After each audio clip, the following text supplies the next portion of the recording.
حضرت انس کے 300 بچے۔ حضرت انس کی والدہ بہت سمجھدار تھیں۔ حضور اکرم صلی اللہ علیہ وسلم سے عرض کی میرے بیٹے کے لیے دعائیں کریں۔ آپ صلی اللہ علیہ وسلم نے حضرت انس سے پوچھا کیا دعا کروں؟ تو فرمایا میری اولاد کی تعداد 300۔ بسم اللہ الرحمن الرحیم۔ رسول اللہ صلی اللہ علیہ وسلم کے خادم خاص حضرت انس بن مالک بن نضر کا تعلق مدینہ کے مشہور خاندان قبیلہ خزرج سے تھا۔ مدینہ منورہ کے رہائشی تھے۔ رسول اللہ صلی اللہ علیہ وسلم کے دادا عبد المطلب کا ننیال اسی قبیلے کی ایک شاخ بنی نجار میں تھی۔ ابھی یہ 9 عمر ہی تھے کہ ان کے والد مالک کا انتقال ہو گیا۔ حضرت انس رضی اللہ تعالیٰ عنہ کی والدہ ام سلیم رضی اللہ تعالیٰ عنہ بڑی صاحب فضل و کمال صحابیات میں سے تھیں۔ پہلے شوہر مالک کے انتقال کے بعد مدینہ کے ایک شخص ابو طلحہ نے شادی کا پیغام دیا۔ وہ اس وقت تک مسلمان نہ تھے۔ ام سلیم رضی اللہ تعالیٰ عنہ نے کہا میں تم سے شادی کرنے پر راضی ہوں بشرط یہ کہ تم مسلمان ہو جاؤ۔ ابو طلحہ مسلمان ہو گئے اور پھر شادی ہو گئی۔ جب رسول اللہ صلی اللہ علیہ وسلم ہجرت فرما کر مدینہ تشریف لائے اس وقت حضرت انس رضی اللہ تعالیٰ عنہ کی عمر صرف 10 سال تھی، لیکن ذہانت و فطانت اعلیٰ درجے کی تھی۔ ان کی والدہ ام سلیم اور سوتیلے والد ابو طلحہ رضی اللہ تعالیٰ عنہ ان کو لے کر آپ صلی اللہ علیہ وسلم کی خدمت میں حاضر ہوئے اور عرض کیا یا رسول اللہ انس بہت سمجھدار بچہ ہے، ہم اس کو آپ کی خدمت میں پیش کرنا چاہتے ہیں۔ آپ نے ان کو اپنی خدمت میں رکھ لیا۔ اس دن سے وہ سفر و حضر میں آپ کی خدمت میں رہے، حتیٰ کہ اس نوعمری کے باوجود غزوات میں بھی شریک ہوئے تھے۔ غزوہ بدر کے موقع پر اگرچہ ان کی عمر صرف 11 برس تھی مگر بحیثیت خادم آپ کے ساتھ بدر میں بھی شریک ہوئے۔ چنانچہ رسول اللہ صلی اللہ علیہ وسلم کے خادم خاص ہونے کا شرف آپ کو حاصل ہوا، اور آپ اپنے نام کے ساتھ خادم رسول اللہ کا لفظ لگاتے تھے اور اس پر فخر فرماتے تھے۔ حضرت انس رضی اللہ تعالیٰ عنہ کو رسول اللہ صلی اللہ علیہ وسلم سے بہت محبت تھی اور خصوصی تعلق حاصل تھا۔ آپ کے گھر کے وہ تمام کام جو گھر کے بچے کرتے ہیں حضرت انس رضی اللہ تعالیٰ عنہ ہی سر انجام دیتے تھے۔ رسول اللہ صلی اللہ علیہ وسلم کو بھی ان سے بڑی محبت تھی۔ کبھی پیار و محبت میں رسول اللہ صلی اللہ علیہ وسلم انہیں یا بنیا یعنی اے میرے بیٹے کہہ کر پکارتے اور آپ ان سے مزاح بھی فرماتے۔ کبھی کبھی ان کے کان پکڑ کر اے 2 کانوں والے فرماتے۔ حضرت انس رضی اللہ تعالیٰ عنہ میں بچپن کے باوجود ذہانت اور سمجھداری بہت تھی۔ خود فرماتے ہیں کہ ایک بار میری والدہ نے مجھ سے معلوم کیا کہ تم اتنی دیر سے کہاں تھے؟ میں نے عرض کیا یا رسول اللہ ایک کام سے بھیجا تھا۔ والدہ نے معلوم کیا کیا کام تھا؟ میں نے عرض کی کہ یہ آپ کا راز ہے۔ والدہ نے مجھے نصیحت کی کہ رسول اللہ کا راز کسی کو مت بتلانا۔ حضرت انس رضی اللہ تعالیٰ عنہ یہ روایت بیان کرنے کے بعد اپنے شاگرد حضرت ثابت بنانی رحمۃ اللہ علیہ سے فرماتے ہیں کہ آپ صلی اللہ علیہ وسلم کا راز کسی کو بتلاتا تو ثابت تمہیں بتلاتا۔ حضرت انس رضی اللہ تعالیٰ عنہ کی کنیت ابو حمزہ تھی۔ یہ کنیت ان کے کسی بیٹے کے نام پر نہیں بلکہ اس کی وجہ یہ ہے کہ وہ بچپن میں جنگل کی ایک سبزی جسے حمزہ کہتے ہیں توڑ کر کھا رہے تھے۔ آپ صلی اللہ علیہ وسلم نے دیکھ کر انہیں ابو حمزہ فرمایا، بس اسی بنا پر ان کی کنیت ابو حمزہ ہو گئی۔ رسول اللہ صلی اللہ علیہ وسلم نے حضرت انس کی والدہ ام سلیم کی درخواست پر حضرت انس کے لیے ہر خیر کی دعا فرمائی اور آخر میں یہ دعا بھی فرمائی اے اللہ انس کو خوب مال اور اولاد سے نواز اور جو کچھ بھی آپ ان کو دیں اس میں برکت عطا فرمائیں۔ حضرت انس فرماتے ہیں کہ اسی دعا کا نتیجہ ہے کہ واللہ میرا مال بہت ہے اور میری اولاد کی تعداد آج 100 سے بھی متجاوز ہے۔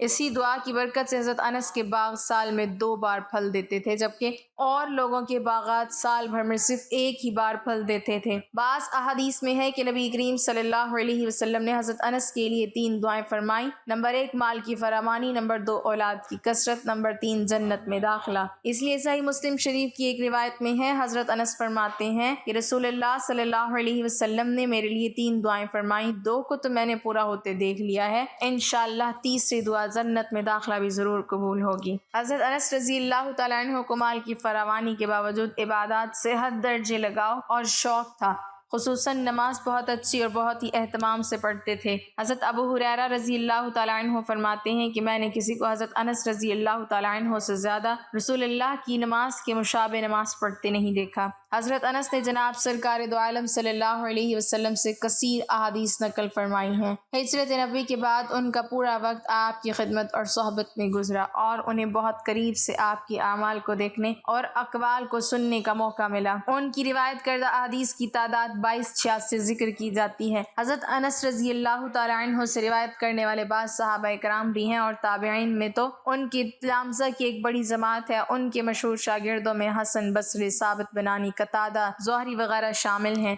رسول اللہ صلی اللہ علیہ وسلم کے وصال کے بعد حضرت صدیق اکبر رضی اللہ تعالیٰ عنہ نے حضرت انس رضی اللہ تعالیٰ عنہ کو بعض حکومتی امور کا ذمہ دار بنا کر بحرین بھیجا تھا۔ آخر میں آپ بصرہ میں علم کی نشر و اشاعت کے لیے سکونت پذیر ہو گئے تھے۔ وہیں شعبان 91 ہجری یا 93 ہجری میں آپ نے وفات پائی۔ وفات کے وقت آپ کی عمر مبارک 301 سال تھی۔ بصرہ میں وفات پانے والے آخری صحابی حضرت انس رضی اللہ تعالیٰ عنہ ہی ہیں۔ حضرت انس رضی اللہ تعالیٰ عنہ فرماتے ہیں کہ مجھے نبی کریم صلی اللہ علیہ وسلم نے 5 باتوں کی وصیت کی ہے۔ فرمایا، اے انس، کامل وضو کرو، تمہاری عمر بڑھے گی۔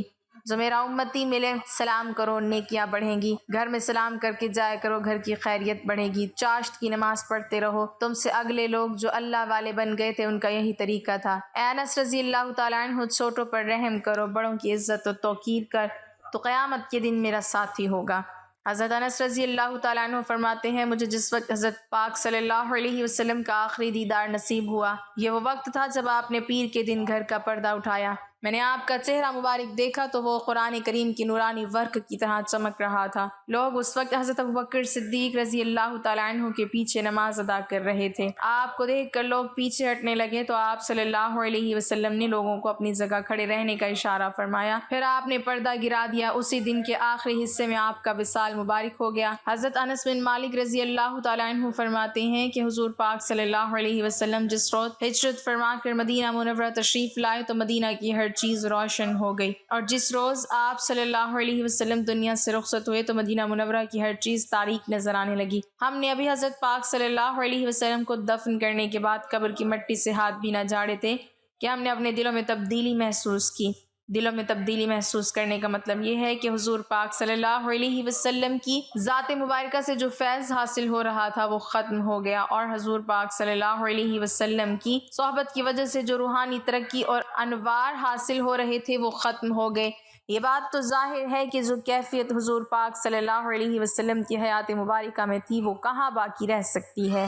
جب حضرت محمد صلی اللہ علیہ وسلم ایک مرض میں مبتلا ہوئے، 8 ربیع الاول کو ہفتے کے دن ممبر پر چڑھ کر خطبہ دیا جس میں بے شمار دین امور کے بارے میں صحابہ اکرام کو آگاہ کیا۔ 9 ربیع الاول شب جمعہ کو بیماری بہت ہی زیادہ بڑھ گئی، 2-3 بار بے ہوش بھی ہو گئے جس کی وجہ سے مسجد میں تشریف نہ لے جا سکے۔ حضرت فاطمہ رضی اللہ تعالیٰ عنہ دستک دینے والے کو فرماتی ہیں کہ میرے بابا کی طبیعت ٹھیک نہیں ہے، تم ابھی نہیں مل سکتے۔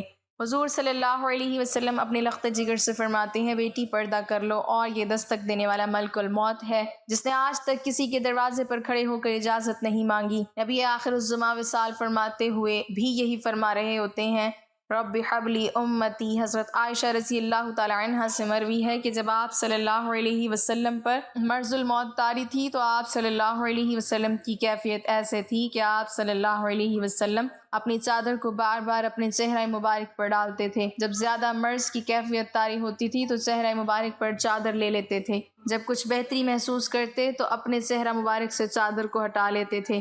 مرض کے ایام میں ایک روز حضرت عائشہ رضی اللہ تعالیٰ عنہ کے گھر میں جو آپ صلی اللہ علیہ وسلم کے لیے آخری آرام گاہ بنی، حضور اکرم صلی اللہ علیہ وسلم صحابہ اکرام کو وصیت فرماتے رہے۔ حضرت محمد صلی اللہ علیہ وسلم کے صحابہ اکرام رضوان اللہ علیہم اجمعین آپ صلی اللہ علیہ وسلم کے پاس آئے تو آپ صلی اللہ علیہ وسلم نے صحابہ اکرام کو فرمایا کہ میرا تم سب کو سلام ہو، جو میرے بعد میری امت آئے ان کو بھی میرا سلام بھیجنا، ان کے بعد جو بھی میری امت میں آئے ان کو میرا سلام پیش کرنا۔ حضور اکرم صلی اللہ علیہ وسلم کی نماز جنازہ عام دستور کے مطابق جماعت کے ساتھ نہیں ہوئی اور نہ کسی نے امامت کے ساتھ نماز جنازہ پڑھائی۔